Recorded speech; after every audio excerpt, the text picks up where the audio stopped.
It's Once Against the World Oh, yeah. It's all tied together. Why? It's just signature. They keep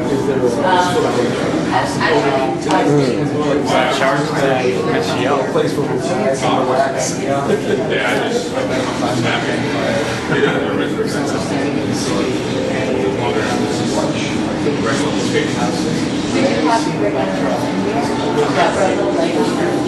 I think that's incredible because it really makes you feel like you're in the game as opposed to okay, I'm not.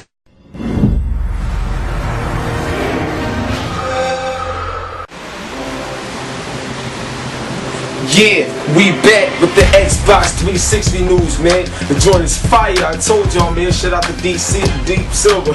They doing their thing, man. I told you, Curse Mountain joint's looking crazy. Now, there's another joint, you're gonna find out about later too, baby. Now, anyway, August 11th, that's a special date. Why? Because the new update for the Xbox 360 is dropping, man. And I'm telling you, like, they are putting some serious pressure on PlayStation 3 Home. Why? Because a lot of things that PS3 Home said they was gonna have, that they've been talking about for a long time, it's like 360 is doing. You see what I'm saying? And you know how it is. One thing say something, but another one is doing something.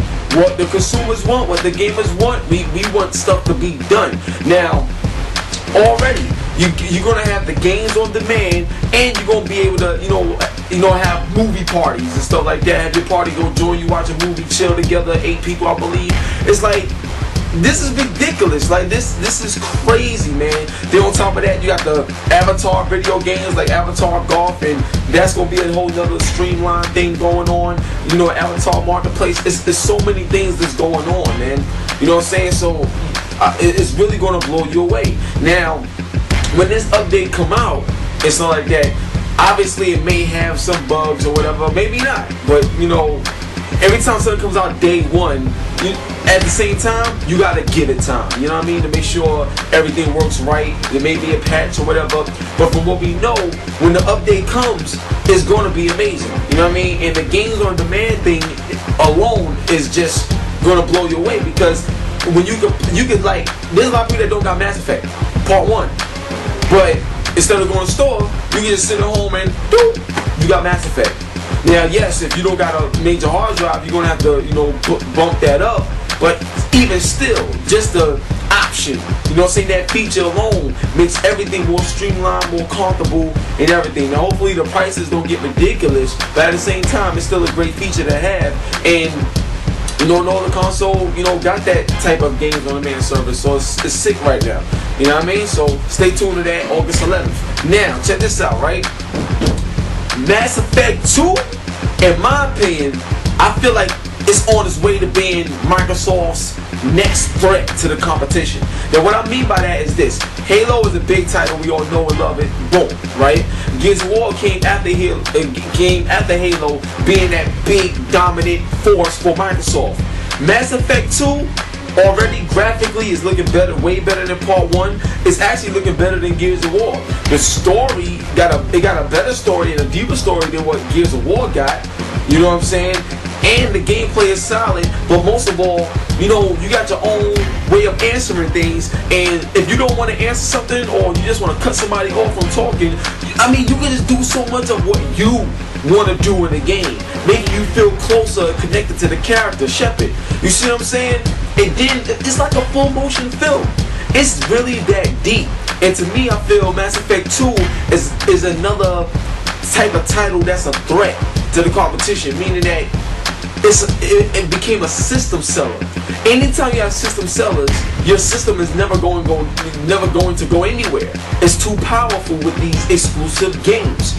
You see what I'm saying? And 360 is building on them. Now, if you think about it, already they got the Halo, they got the Gears, they got Splinter Cell, and Mass Effect. That's 4 bangers right there.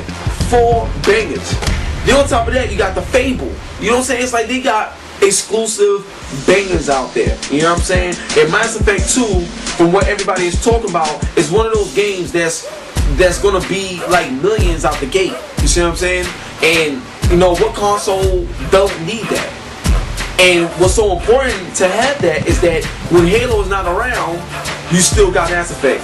If Gears not around, you got Mass Effect. If Mass Effect not around, you most likely gonna have a Gears. Like, they all work in unison to be that dominant at all parts of the console cycle.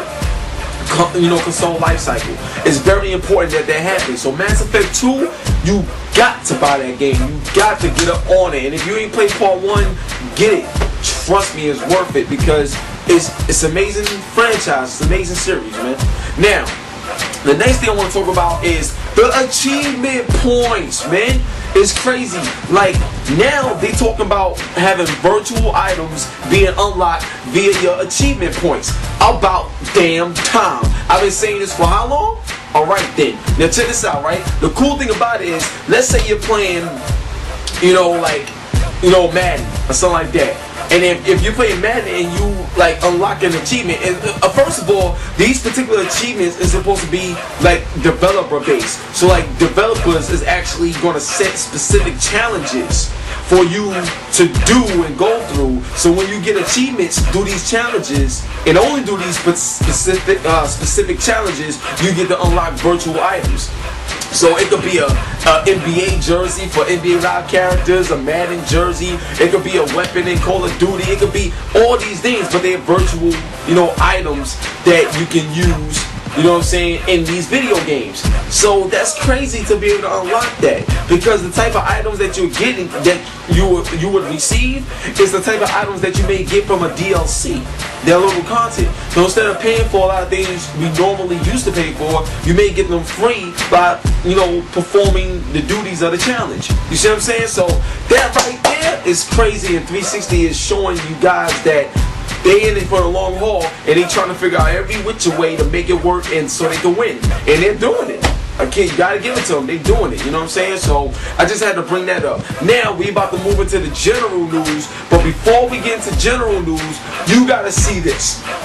I'm telling you right now, just to let you guys know, if you don't know, shout out to my man Torrance Davis, because he appears on the show today from the BitBag.com, which I'm a part of anyway.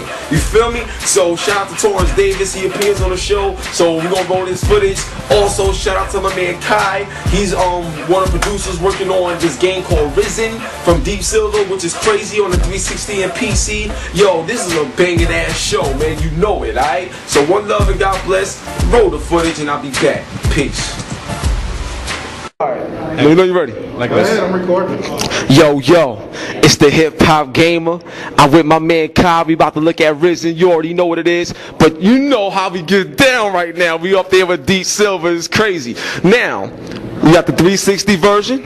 You got the PC version right there. You know what I'm saying? I don't see no PSD version. I don't know what's going on. Now, a game like Risen is doing big things. People like it. We've seen a demonstration. Now, what I want to know is, will there be a PSD version? According to how far we've planned so far, no. No. No. Damn, Sony. I don't know what's going on, but anyway, we still got the 360 and we got the PC version, so that's good. Now, looking at the game and stuff like that, obviously, it's, RPG. So in a lot of RPGs, you have like a deep story. So what's the story with Risen, and what's the goal of the game? What you get to know in the introduction sequence is that there has been a huge magical event in the world. Okay. For some reason, suddenly ruins came out of the grounds, and there's been this lights in the skies and flood waves and things like that. Okay. And there's a character called the Inquisitor, which we see right here. Inquisitor? That buddy here. And did you draw that? No, I didn't. I'm about to say, it looks good. Okay, I'll pass that on to the guy who drew it. Okay, and the Inquisitor wants to find out what's going on. So he sends out his buddies on a ship, and the player is on board that ship too. And then the ship is hit by the flood wave, there's a crash, and you wake up at the beach thinking of yourself to be the sole survivor. And then you explore the world a little bit and find out that some of the other guys have survived too. And in the course of the game, you start with the story feels very small, just evolving around you, how to survive, how to make a living. Okay. But then later on in the game, you find out there's this huge epic layer across the whole story, which has to do with why the gods disappeared, what's going on in the ruins. There's a huge underground underneath the outside world. So what's going on there, what's about all the magic going on, and so you enter a whole new layer of the story. story. That's crazy.